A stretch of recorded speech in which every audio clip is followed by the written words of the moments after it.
ஒரு காலத்துல குப்பையும், வாகனங்கள் நிறுத்தும் இடமா இருந்த பூங்கா, இப்ப எப்படி இருக்குன்னு பாருங்க. 2025ல தொடங்கப்பட்ட இந்த பூங்கா, இப்போதைக்கு நுழைவு கட்டணம் எதுவும் கிடையாது. பூங்காக்கள் வரிசையில இப்ப நம்ம பார்க்கறது, சென்னை போரூர்ல இருக்கிற எம்.எஸ். சுவாமிநாதன் ஈரநில பசுமை பூங்காக்கு தான் போயிருந்தோம்.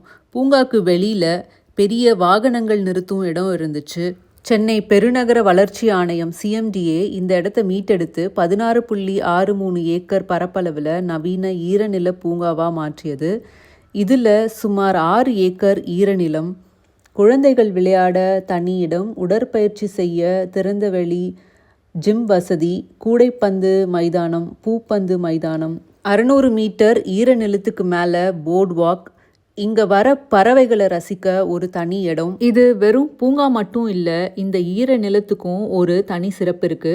அதிகமான மழை பெய்யும் காலங்களில் இந்த ஈரநிலம் ஒரு ஸ்பாஞ்ச் மாதிரி இந்த நீரை உறிஞ்சு வச்சுக்கும். அப்புறம் நிலத்தடி நீர் அதிகரிக்கிறதுக்கும் இந்த ஈரநிலம் உதவியா இருக்கு. இந்த குளத்துல நிறைய மீனும் நம்மளால பார்க்க முடிஞ்சுது. இந்த பூங்கா பத்தி இன்னும் விரிவா நீங்க தெரிஞ்சுக்கணும்னு நினைச்சீங்கன்னா கீழே இருக்கிற லிங்கை கிளிக் பண்ணி பாருங்க. நன்றி, வணக்கம்.